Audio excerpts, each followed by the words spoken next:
Welcome back to Fantarism. Today, we delve into a monumental event that has captured global attention, the election of a new leader for the Catholic Church. White smoke has billowed, the words Habemus Papam have echoed, and the world has been introduced to Pope Leo XIV. This isn't just any new pontificate. It's a historic moment as the Church welcomes its first ever Pope from the United States, Cardinal Robert Francis Prevost. But his story is far richer and more complex than just his American roots, with deep ties to Latin America that promise a unique perspective from the chair of Peter. In this episode, we'll explore the journey of Pope Leo XIV, from his early life in Chicago to his extensive service in Peru, unpack the significance of his chosen name, analyze his initial vision for the Church, and discuss the formidable challenges and potential achievements that lie ahead in this new pontificate. Get ready to understand the dawn of a new era.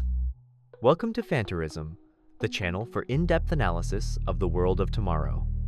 The world watched as white smoke signaled a new pontiff. Cardinal Robert Francis Prevost is now Pope Leo XIV, the first ever pope from the United States. This is undeniably historic, but beyond that headline, what does his American origin truly signify for the Catholic Church on a global stage? And are there other facets to his background, perhaps from beyond the US, that might offer a more complex and perhaps even more compelling vision for his papacy? That's a fantastic question, because Pope Leo XIV's election on May 8, 2025, is indeed layered with significance far beyond just being the first pontiff from the US. While his Chicago roots mark a watershed moment, especially considering America's global influence and its significant Catholic population, what's equally crucial is his deep, decades-long connection to Peru. He's not only a U.S. native, he's also a naturalized Peruvian citizen. This is paramount. Historically, there's been some reluctance within the Vatican to elect a pope from a geopolitical superpower, fearing the Church might appear too closely tied to that nation's interests. Pope Leo XIV's extensive missionary career in Latin America, a region holding nearly 40% of the world's Catholics, provides a powerful counter-narrative. It means he's seen not just as a representative of the global North, but as someone profoundly embedded in the realities of the global South.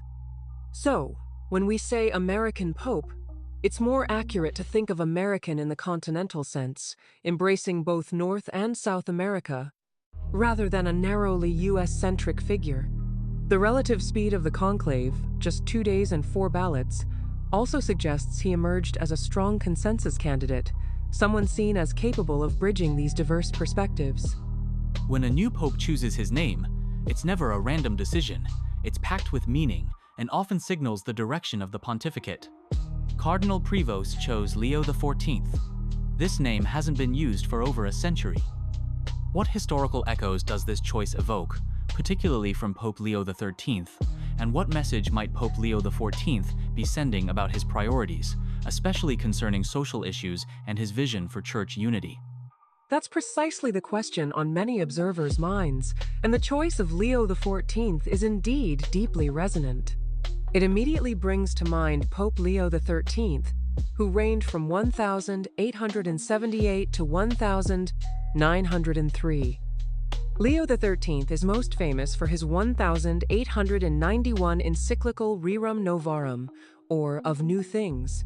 This was a groundbreaking document in modern Catholic social thought, directly addressing the harsh conditions of industrial workers, the ethics of capitalism, and the principles of a just society. By choosing this name, Pope Leo XIV is sending a very strong signal of his intent to prioritize social justice, the dignity of labor, and the Church's active engagement with today's socio-economic challenges.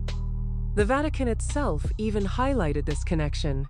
It suggests a papacy dedicated to championing the poor and marginalized, themes also central to his predecessor, Pope Francis.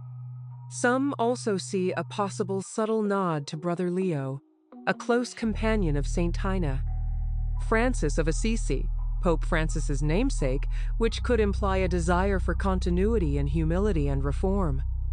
Furthermore, His episcopal motto as Bishop of Chiclayo, In illo uno unum, meaning, "In the one Christ we are one," drawn from St. Augustine, strongly emphasizes unity, a principle that will likely guide his efforts to foster communion within a diverse global church. We know Pope Leo XIV is the first American pope with deep Peruvian ties, but every pontiff has a unique journey that shapes their worldview long before they reach the Vatican. Could you walk us through the life of Robert Prevost? From his beginnings in the American Midwest, through his academic and religious formation, and what defining experiences, particularly his long service in Peru and his later roles in Rome, have forged the leader he is today? Certainly, Pope Leo XIV's path is indeed a fascinating tapestry. Born Robert Francis Prevost in Chicago, Illinois, on the 14th of September, 1955, he grew up with a family heritage blending French, Italian, and Spanish roots. His desire for the priesthood was evident early on. He joined the Order of St. Augustine in 1977, and this Augustinian identity, with its emphasis on community, study, prayer, and service, is central to understanding him. Academically, he's well-grounded, holding a bachelor's in mathematics, a master of divinity, and a doctorate in canon law from Rome, where his thesis focused on leadership within his own order, an early indicator of his interest in governance and subsidiarity. A new pope's first appearance and his initial words are always intensely scrutinized for clues about the tone and direction of his leadership. What were Pope Leo XIV's first messages to the world, both spoken and symbolic? And how do these early signals, combined with what we know of his pre-papal thinking, begin to sketch out the core priorities for his pontificate, especially on pressing issues like peace, church governance, and social outreach? Those first moments are indeed crucial, and Pope Leo XIV offered several significant indicators. His very first words to the crowd from the loggia of St. Peter's Basilica, delivered in Italian, were "Pacia con voi tutti," "Peace be with you all." He framed this not just as a greeting, but as the profound greeting of the risen Christ, immediately setting a primary theme of reconciliation and hope. Symbolically, he chose to wear the traditional red papal cape, or mazzetta, which Pope Francis had set aside, a gesture that could signify respect for historical continuity alongside pastoral innovation. In his initial address, he spoke in Italian and also offered a heartfelt greeting in Spanish, specifically mentioning his beloved diocese of Chiclayo in Peru, but notably, not initially in English. This linguistic choice immediately underscored his deep ties to Latin America and a global, rather than solely Western, focus. Every new papacy brings hope, but it also inherits ongoing storms and faces new ones. Pope Leo XIV steps into a complex global landscape and a church with its own deep wounds.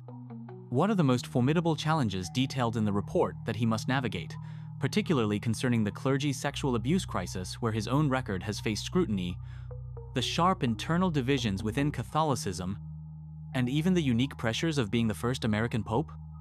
You're right. The path ahead is far from simple, and the report highlights several critical challenges. Arguably, the most immediate and defining is the clergy's sexual abuse crisis. Pope Leo XIV ascends to the papacy with a history that includes public scrutiny over his handling of allegations at various points in his career, as Augustinian provincial in Chicago, as Bishop of Chiclayo in Peru, where there were accusations of mishandling investigations and even an alleged payment for silence, and more recently as prefect of the dicastery for bishops regarding an investigation in New Zealand. These specific publicly aired criticisms mean there will be no honeymoon period on this issue. His ability to lead effectively will heavily depend on addressing these past matters with full transparency and implementing truly robust, independently verifiable systems for accountability church-wide. The election of the first pope from the United States is undoubtedly a major event for America itself, and it's bound to elicit significant reactions from across the US political spectrum. Beyond the expected congratulatory messages, what specific responses have we seen from key figures like President Donald Trump, Vice President J.D. Vance, and former Presidents Biden and Obama?